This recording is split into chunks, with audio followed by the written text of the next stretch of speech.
Okay guys, so I finally got it to work the way it did. What I found out was the previous owner probably set the governor's arm incorrectly, or maybe the person set it on purpose.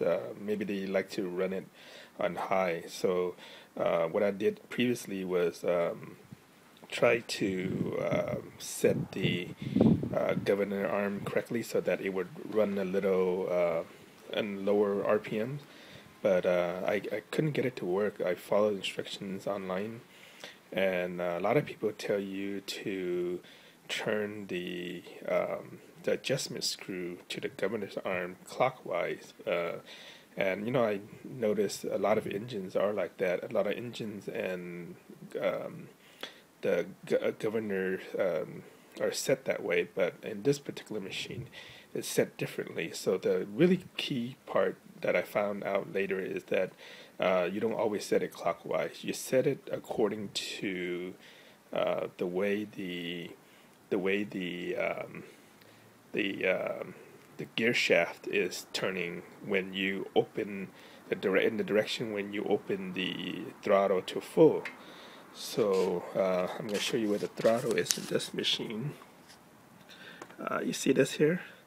Well, going this direction, the throttle is open like this. It's closed like this, open like this. So I would take off the gas tank to show you what it looks like.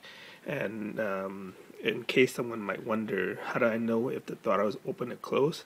You can open, in this machine it goes to the filter here.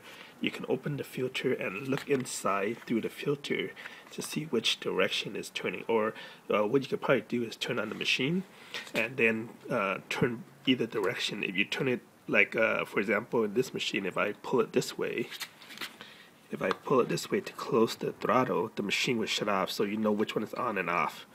So in this case it's off, and this case is open. So you can try that. You can open it up and look at it, or you can just simply run the machine and move the throttle so you know which way it goes. So with that being said, I will open the gas tank and show you how it's done. Okay guys, so I finally have the gas tank removed. Sorry I didn't have extra hands to hold a camera, but I figure if you can't figure out how to remove the gas tank, you're probably not fit to do these kind of work anyway. So anyway, as you can see here, I think most people, I would turn the throttle here. As I said before, this is in a closed position and this is in the open position. So as I'm moving the throttle and in the direction where the throttle is open, you can see that it's rotating counterclockwise. With most people, most machine that I notice goes the other way, so it's clockwise, and I checked that before and I had it set clockwise and it didn't, because I read that someone said you should set it going clockwise, but that's not the case for all the machines. So like in my case, with the throttle open here, you can see that it's going counterclockwise. So after I remove this screw here and turn this one counterclockwise, all the way counterclockwise, this little screw here on top, you turn it counterclockwise while the throttle is open. So while it's fully open, which goes this way, you push it this way, and it's fully open, and at the same time while holding onto it, you screw this one counterclockwise. So counterclockwise goes this way. So this is for this machine. If you turn the throttle all the way open and your machine goes this way, then you do it clockwise. But so this is in a closed position, this is open, so you notice moving in the counterclock direction. So what you do is leave it open, turn it counterclockwise, and then while you're holding it, don't let it move. Tighten the screw.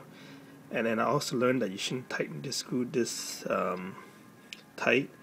I guess you could go by the specs, and each machine might have a different spec, but what I did was I just screwed it firmly, and then if this thing have trouble moving, I'll just turn it back slightly so that it can move like this. I found out that when you screw it too tight, this thing will move. So anyway, that's that. So after you do that, it should fix the problem.